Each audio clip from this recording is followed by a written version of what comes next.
There's a reason we've done 2 whole hours on that material alone. You know, baling wire is said to have built the West, and absolutely it's one of our, there's a list of things that are never not on our we're leaving the shop list.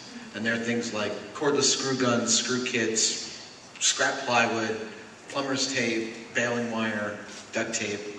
Yeah, you know, the shop is a funny place. It's the shop itself we like to think of as kind of a living, breathing thing, because you know, we've got the remnants of hundreds and hundreds of commercials and feature films and things like that. And so, you know, what we consider tools is, you know, it's like a finger or something on a person. It's a weird place to be with that.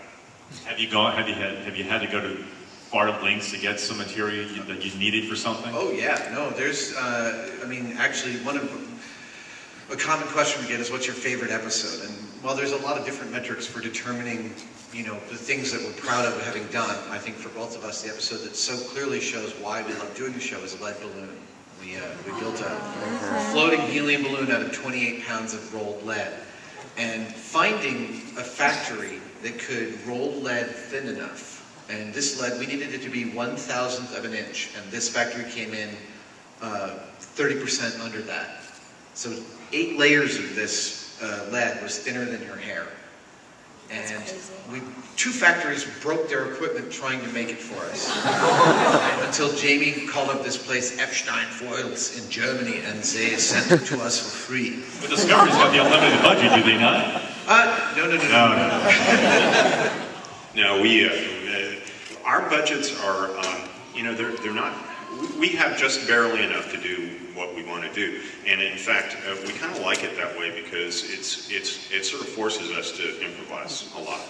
And we recycle materials, we look for any way of cutting a corner to get the job done. And you know, because it's easy to, I mean, if you look at what our show is like as compared to a lot of the other build shows that are on television, where they've got a steel pop-up building and they order parts or something and assemble something. Ours is this is this kind of headlong rush into you know, what do you call it, MacGyverism or something. Well, I mean, there's an elegance that comes from the austerity of working with what you've got. And it's really easy. I mean, in the same way that we check and balance each other by playing devil's advocate and picking away at the ideas, I mean, one of the things we're doing when we're doing that is there something about your idea that's overly complicating the issue, or that's going to lead down a path where it creates more problems than it solves?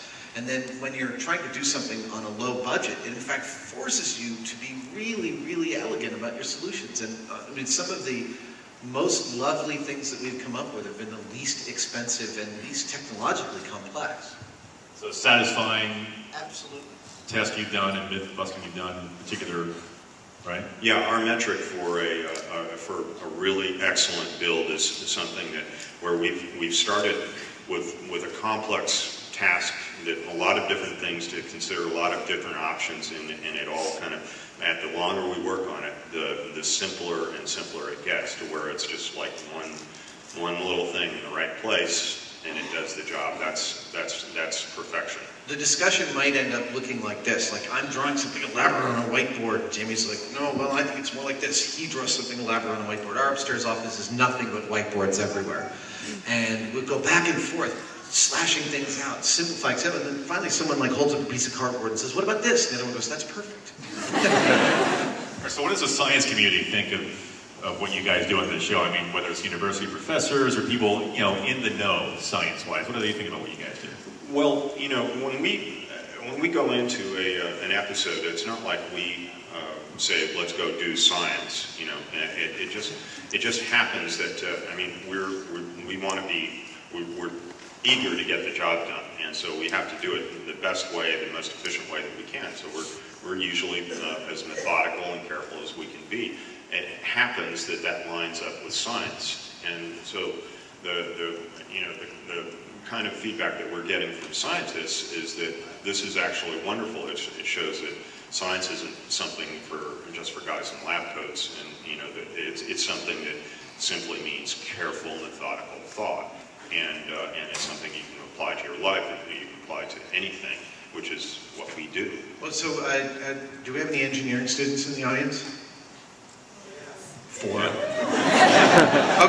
let me put it this way. How many of you have yelled at us at the television because you thought we were doing something stupid? Yeah, there you go. See? I mean, in a way, that, you know, it's, you read the Discovery fan forums and you read Mythbusters fan sites, and there's no end of people who will step up and say that we're total idiots and we don't know what we're doing, all possibly true. But then the people who jump to our defense are working scientists at NASA, LANL, JPL, you know, the Department of Defense, who say they're demonstrating, you know, I grant you that their rigor is lacking, but they're demonstrating that the scientific process is a creative process, actually. It's not the opposite of the creative process, as it is commonly thought in our culture. Science is not this mountain of knowledge that you just must obtain and somehow inculcate yourself with. It is actually like a forest you can walk into, and it's magnificent. And when you go in and you methodically figure something out for yourself, and you can say, well, no, I've tested it and this is the answer, there's nothing that feels better. Okay, there's a couple things. All right, so like near-death experiences with any of these? I mean, you're both alive, so we know you made it. But any close calls that we don't know about? Well, yeah, we're in a yes. Answer is yes. Yeah, we're in a funny place, and we've been in this zone for a long time. Where you know, we figured, in fact, we figured a long time ago that our number was up. You know, given that we're playing around with circumstances in which people get maimed or killed, and we're right there. Yeah, it's like, that happens. film it right here. Yeah. You know, and yet at the same time, we're becoming more experienced, and every time something goes wrong, we pay careful attention to it, we make note, and we learn. So, you know, we may be in exactly the same place that we started as far as odds go, I don't know. But you're not getting more bold necessarily.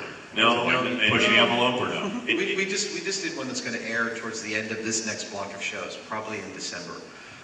Remember we did the underwater car episode where I sank in a car repeatedly trying to figure out how to get out the door. And it turns out that we got information after we filmed that actually most cars when they go in the water, they don't just sink upright, they actually turn turtle, go upside down and then sink. And that is supposed to be far more disorienting than just being in a car that's sinking normally. And so we decided to test it. So about a month ago, we were up in Ione, California, where we filmed a bunch of stuff in this quarry lake.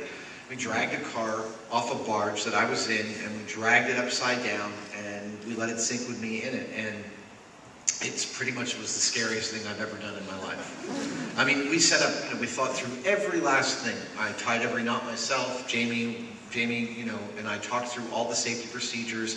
We added things